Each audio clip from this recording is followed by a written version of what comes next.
Welcome to SoCo Chat, a podcast where we discuss all things concerning our beautiful county of Sonoma right here in Northern California. Once again, I'm your host, Paul Gullickson, Communications Manager for the County of Sonoma. And today we have a great honor as our guest is Tina Rivera, Director of the Sonoma County Department of Health Services. But before we get to Tina, I first want to give you a quick update on our ongoing trivia contest. You know, we like to start these episodes with our trivia question, but we also want to announce a winner. Our latest winner is one of our most enthusiastic listeners, Corrine Polson of Santa Rosa, who is the Director of Student Services at Pivot Charter Schools. One of the several questions she answered correctly recently was, what is the oldest continually operating family winery in California? That we asked that question when we had our segment with Supervisor Susan Gorn, and we did that for a reason, because this winery happens to be in her district. The answer is Gundlach Bundschuh in Sonoma. The winery, which was established in 1858, is still owned and operated by heirs of the founder Jacob Gundlach and Charles Bundschuh. It's located just outside of Sonoma, not far from the Buena Vista Winery, which was established in 1857, a year earlier, and is officially the oldest winery in the state, albeit no longer family owned. So anyway, congratulations to Corrine. You have won one of our SoCo Chat coffee mugs, and we hope you continue to listen to us. As for today's trivia question, is a repeat from the question we just asked of John Stout, manager of the Charles M. Schultz Sonoma County Airport. And in honor of Charlie Brown and the gang, our question is, what is the name of Snoopy's brother? And then we have a bonus question, is where does Snoopy's brother live? If you know, call us at 707-565-2242. Once again, that's 565-2242. Or email us at publicaffairs, one word, at sonoma-county.org. If you are correct, you'll be entered into our weekly drawing for a chance to win one of our SoCo Chat mugs. Well, one person who is definitely going to get one of our mugs is our guest today, and that is Tina Rivera. Tina, thank you so much for being here. Well, thank you for having me, Paul. It's really great to be here. Yeah, well, we've been wanting to get you in, and we're so grateful that you've made the time to be here. You've had a lot going on. Yes. And the Department of Health Services is always at the center of a number of things. Very interesting things happen, important things happening in our county. I want to start off talking about the county's resolution declaring racism a public health crisis. Now, the Board of Supervisors adopted that on March 12th, just a week ago or so. During that meeting, you made a very poignant and moving speech about the issue, and at times it was very heartfelt, and there were a lot of tears in that audience by what you had to say. And I just wanted to ask you, as a public health official and a woman of color declaring a racism, why is it so important to declare this crisis at this time? Yes, this is a very important issue, very important moment. I believe a very important moment in Sonoma County history. Mm-hmm. I have to personally say I hate that it took us this long. Right. But better late than never. We are seeing and have seen disproportionate impacts in communities of color for a very long time. Racism is pervasive broadly, Mm-hmm. with Black individuals being roughly 13% of the U.S. population, but we're seeing death rates to the tune of roughly 25% in our population across the country. Mm-hmm. So we're seeing disparate public health impacts in even just our Black population, but the disproportionate impacts in our Black, Indigenous, and people of color populations. So recognizing these disproportionate impacts is key. And the pervasive impacts that have in our systems. Here in Sonoma County, our systems, our people of color are disproportionately impacted in our health systems. We have, even in our homeless communities, our Black and Latinx populations are disproportionately Mm, impacted, even in our homeless population. So, this really is an important call to action. mhm. It's an important step forward in the work that we're doing in equity. So what we're talking here is really institutional racism. Yes, We've seen it existing in our housing.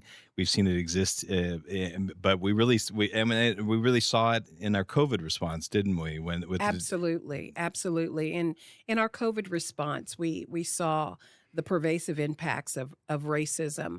My predecessor, Barbie Robinson, I really stand on her yeah, shoulders.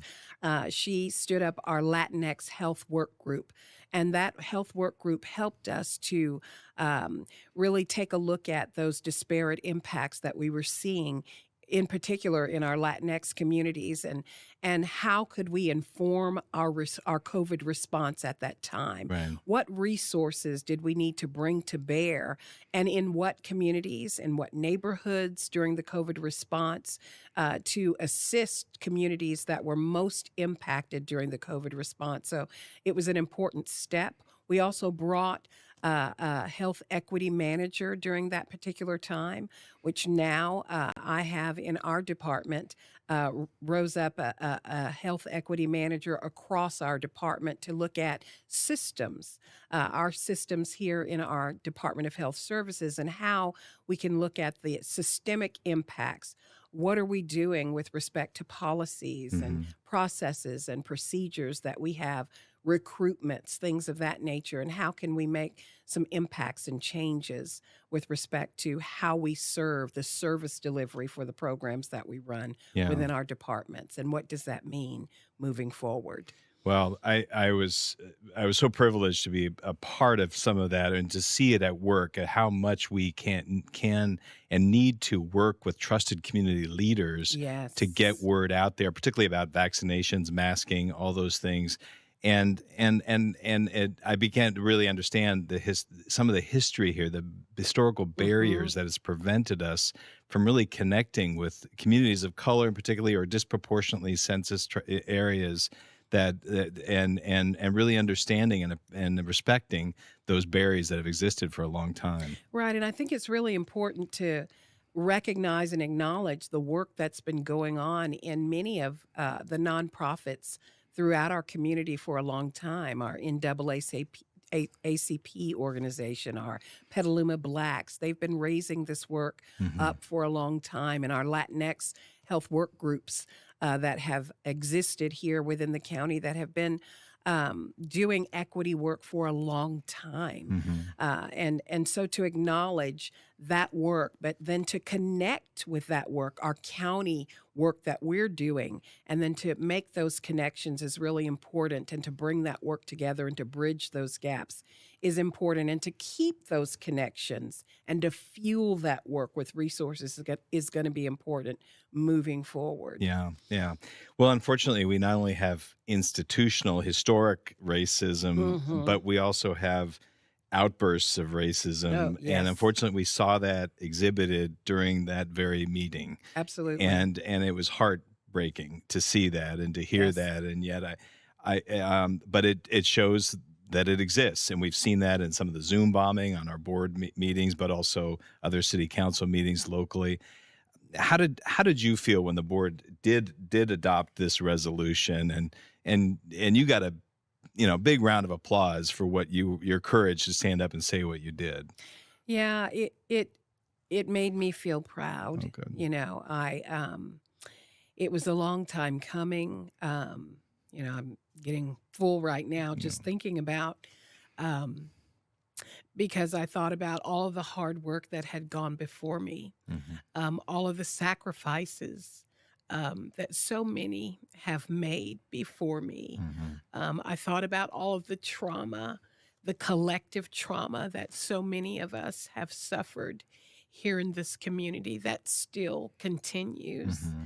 Mhm. I was triggered during that particular meeting because of the things that I had been experiencing since I even moved here.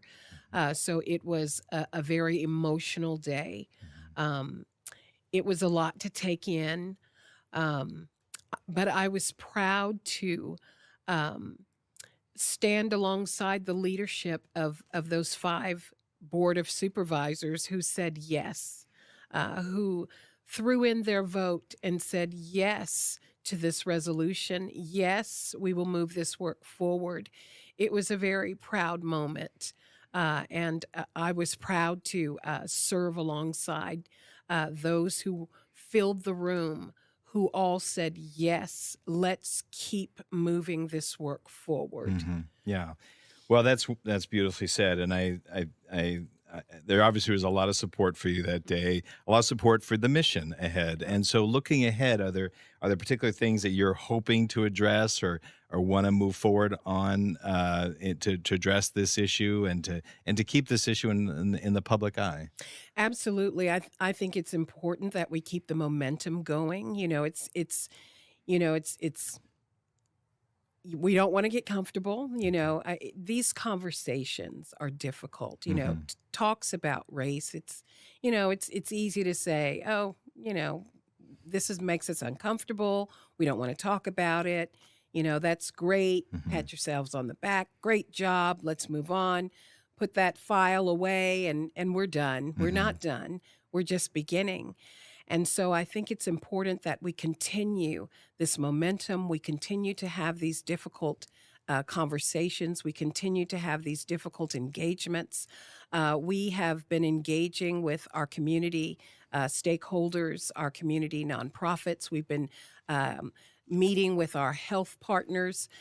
We've been doing a community health assessment as well as a community health improvement plan, working on our health equity plan.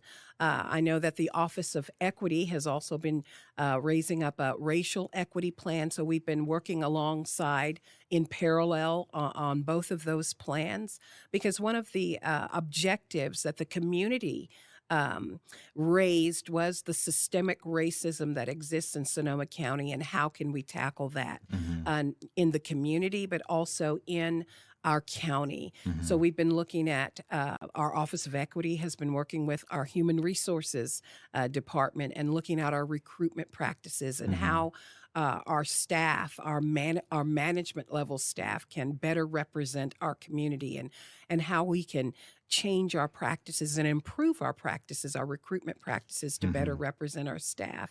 But we've also in Department of Health been looking at our systems Hmm. because it's not about pointing your finger at people and Hmm. saying, hey, you're a racist. Hmm. It's not about that. Hmm. It's about looking at the systems, or even our ordinances. I believe Diva Proto was talking about some of the ordinances that have just Oh, language from yes, long ago from that we long just need to get rid ago, of. Yeah. exactly, that have eliminated people from Black people, even from Yeah, the being able to codicils and purchase things. Yeah. homes, exactly, and own homes here in Sonoma County. But looking at our systems and how they have uh, created barriers for people of color to engage in certain processes and procedures, and how do we tear those down Yeah. and rebuild together as a community, Yeah. eliminating those barriers so that we all have equal opportunity. We all have access. There is equity. Yeah. So those are some things that we're doing, looking at our systems and how we can improve Well, those. we look forward to talking to you more Yeah. about this as we go. We know that racially and social justice is one of the pillars of the strategic Yes. plan for the Board of Supervisors. They're committed to this, and as we say, I think they fully supported you on this and moving forward. And again, congratulations Thank you. on all that you've done. Another challenging issue, let's move on to this one, happens to do with the operation of our homeless sites and Hmm. shelter sites. We want to talk a little bit about DEMA. They're the organization that oversees our operation of our shelter sites, including the emergency shelter site right here at the County Government Hmm. Center that was set up in a hurry to help get people, Right. homeless people off of Joe Rodota Trail so that and that's been successful in getting people off the trail, and we really helped transition many people into permanent supportive housing, Mm-hmm. which is wonderful. But at the same time, there's been questions raised about some of the bookkeeping issues at DEMA's. Right. On DEMA's part, what would you? You just posted, the auditor just posted the report that looked into some of the bookkeeping. Do you have some comments you'd like to make about that, or your take on that? Yes, yes. I want to acknowledge and say that, although DEMA does not agree with many of those findings, I think there has been acknowledgement on DEMA's part that their internal controls were not What they up to need to do? snuff. Yeah. And it's important to, acknowledge that. I know we work with a number of providers who have issues with their internal controls. Um, Also, their bookkeeping practices were not where they needed to be. Hmm. We do acknowledge that COVID, they were not a business. Hmm. They formulated a business, and it grew very rapidly, very quickly during the COVID response. But there needs to be an acknowledgement that those principles need to be put into practice, and Hmm. they were under contract, so there has to be an acknowledgement that those all those things, every T must be dotted, the I's must be dotted and the T's must be crossed. And so, but I think there also should be a recognition that there has been some corrections, Hmm. since the engagement was initiated by the auditor's office. I believe the auditor reported that in July, the improvements, DEMA began to make those improvements and put some things in place, some practices in place, Hmm. and began ensuring that supporting documents were in place. And so all of that is good news. Yeah. And so we've been able to move forward in a healthy way, in a fiscally healthy way Hmm. with this provider. And so, I want to acknowledge that as well. Yeah. Yeah. And then just wanting to acknowledge the important work that this provider did provide during COVID and post COVID.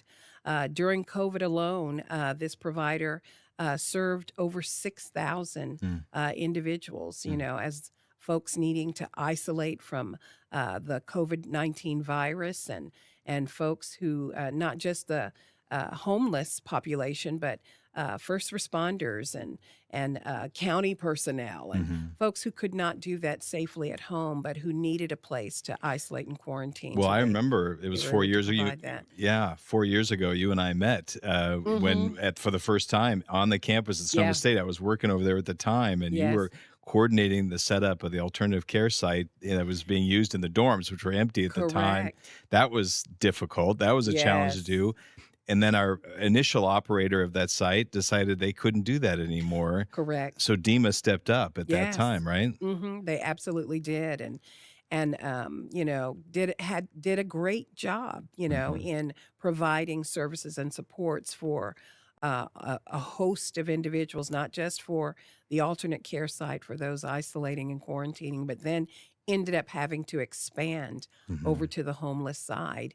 At one point, we had 7 sites Hmm. that they oversaw, Hmm. and so provided excellent service and still do today. Yeah, So, yeah.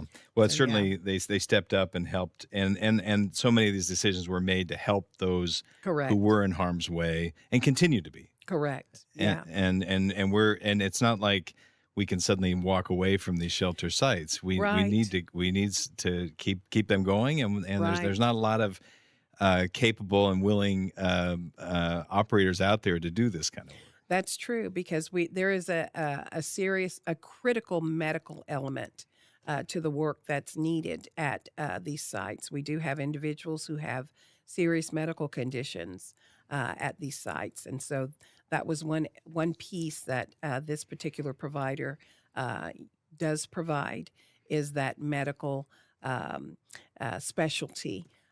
So. Yeah, yeah. And it's important that the client's needs are addressed. Yeah. Well, the bookkeeping issues are, they're concerning, and Yes. so they are. We just want to let listeners know that that report is available on the Yes. Sonoma County Auditor's website. My understanding, the board will be coming back on April 16th. They'll be talking about the next step moving forward at Yes, that that's my time. understanding as Yeah, well. yeah, Hmm. great. Um, okay, the department you oversee, maybe take a step back here. Department of Health Services is one of the largest in the county, right? And Yes. it's immense. You deal with public health, environmental health, animal services, in addition to homelessness services. Are there any challenging issues you're not taking Behavioral on? health, Yeah, yeah. How do you manage? What is it like to manage such a large department? it is, it can be overwhelming, but it takes a great staff. Hmm. It takes a village. I have a really great leadership team. Hmm. I could not do this without a great executive Yeah. team, Hmm. so I have to, my hat's off to my assistant directors and my division directors.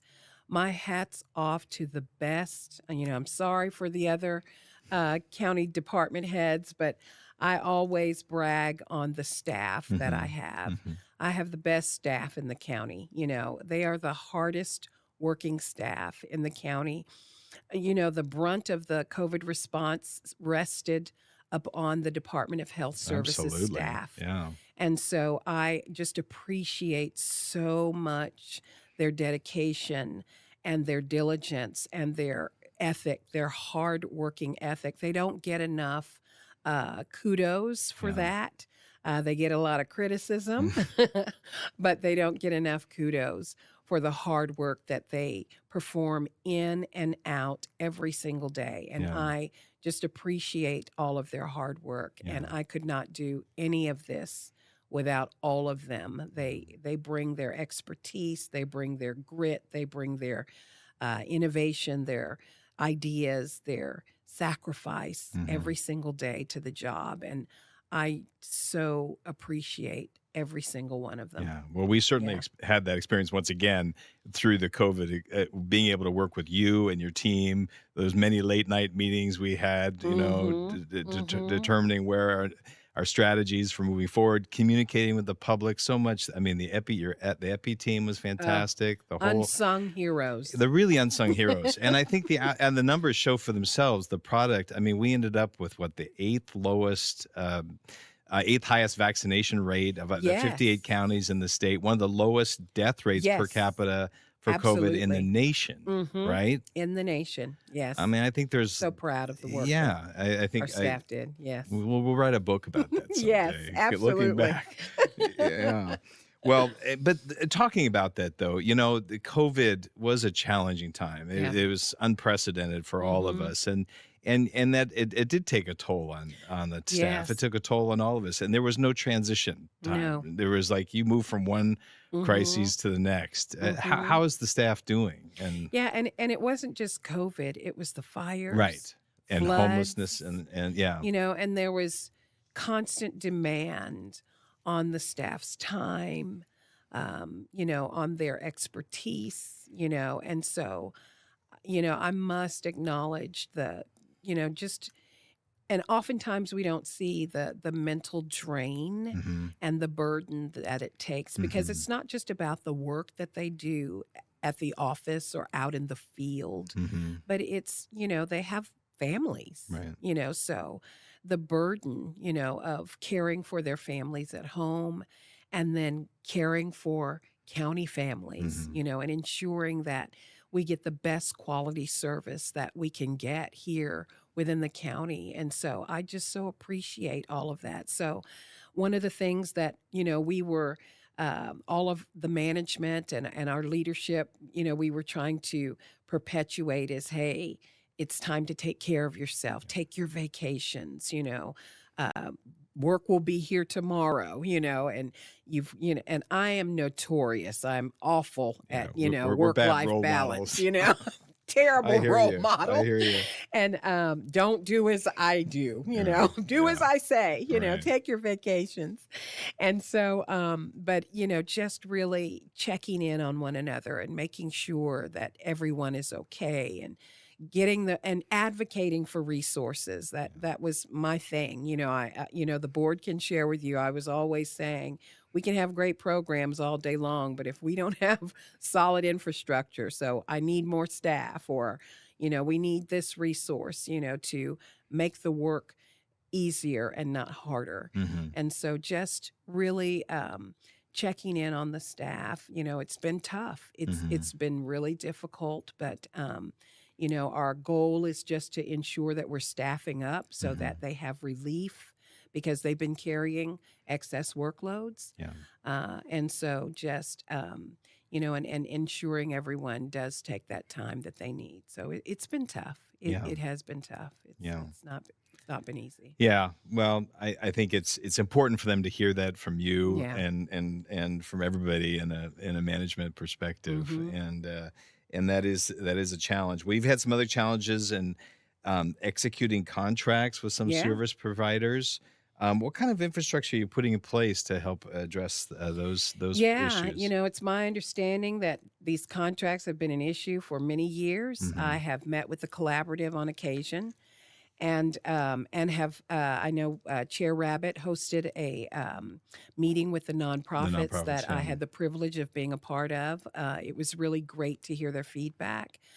So one of some things that we are doing, I'm so excited. We're implementing a software system that will help us to track contracts. Okay. Again, adding a resource so that we're working smarter and not Hmm. harder, so that we know where the contracts are in the system, who has them, who Hmm. hasn't signed off, Hmm. what's going on, where are the timelines. So everyone is tracking better. Not only that, but so that the fiscal piece is connected in a more efficient way. So we Hmm. know how much spend down, when, where, has the check been processed, all of that's. So we've been piloting it, Yeah. and now we are uh, going to be disseminating that system department wide. So we're Hmm. really excited about Oh, that. good. Not only that, but we are implementing multi-year contracts where applicable. So we are Don't have to excited. renew them every year. Yeah, Yes. that's always a So I pain. know this is music to the nonprofits' ears. So we'll be doing this in the upcoming 24-25 fiscal year. Hmm. So our staff are gearing up to communicate this to our, providers and partners. So I'm really excited about that. We're already negotiating with some of them now, Hmm. and so and I've already communicated this to a couple of them already. Hmm. So we're just really excited about rolling some of that out as well. Yeah. So Well, yeah. it's always a challenge because you're in a, Mm-hmm. you're sometimes contractors are complaining because they're not getting paid fast enough, but at the same Mm-hmm. time, you have to be careful that they're dotting all their Right. I's and crossing their Right. T's, like we talked True. about with the DEMA contract, that they are abiding by the terms of the Mm-hmm. contracting to get Mm-hmm. it. And so it's a tough balancing Right. act on your It that you have to is. do. It So is. Mm-hmm. anyway, these systems sound like that'll really help. So Absolutely. So we're um, excited about those coming online. well, there's many other things I know we can talk about, but we're gonna have invite you back to give us more of an Nice. update of some of these things. So we hope you take us up on that. But one thing on a personal note, how about for you? When you need to get away, do you have a go-to spot that you like to, whether it's a hiking trail or a restaurant or someplace you go to just enjoy life in Sonoma Yeah, County? I hate to say I don't do it often enough, but one of the things I do enjoy doing is getting out to the Bodega Bay Oh yeah, coast, yeah. and I like to sit out on the cliffs with my little Yorkie Milo, Oh. and I just like to take in, the atmosphere and just disengage. I think Hmm. it's important to just look across the vast ocean and be thankful. Hmm. I'm just thankful. This is Sonoma County is beautiful. It's I'm thankful to be here. Hmm. Um, I'm thankful that we have an opportunity to make things better. That's my goal, is to be a part of the solution and not the problem. And so I want to do that. But one of the other things I do to disengage and enjoy is I have a 6-month-old granddaughter. Oh, congratulations. Thank you, Adelina. And so every chance I get. Matter of fact, this is my weekend. So I enjoy her every chance I get, those cute little chubby cheeks. And so There's something about grandchildren or children or beautiful yes, ocean views that help give some perspective. absolutely. Yeah. It Well, puts it all in perspective for me. well, thank you. Well, listen, we want to thank you for being our guest today. And again, Absolutely. we're going to have you back. But and again, for having you here, we'd like to give you one of our SoCo Thank Chat you. mugs to Thank take back. you. And to our listeners, we also want to let you know, give you a chance at one of our mugs as well, if you can answer our trivia question. As a reminder, our question for today is, what is the name of Snoopy's brother? And the bonus question is, where does he live? If you know the answer, call us at 565-2242 or email us at publicaffairs@sonoma-county.org. If you submit your question, we'll put you in our drawing to see if we get you one of our limited edition SoCo Chat mugs. But also, we want to say, if you have comments about this or any other segment that, or have a suggestion for a topic for a future SoCo Chat discussion, please email us at that same address, publicaffairs@sonoma-county.org. In the meantime, we thank you all for joining us, and we hope you continue to follow SoCo Chat on Spotify, Apple Music, Amazon, and of course, YouTube. We'll see you next time. Thank you, Tina. Absolutely. Thank you, Paul.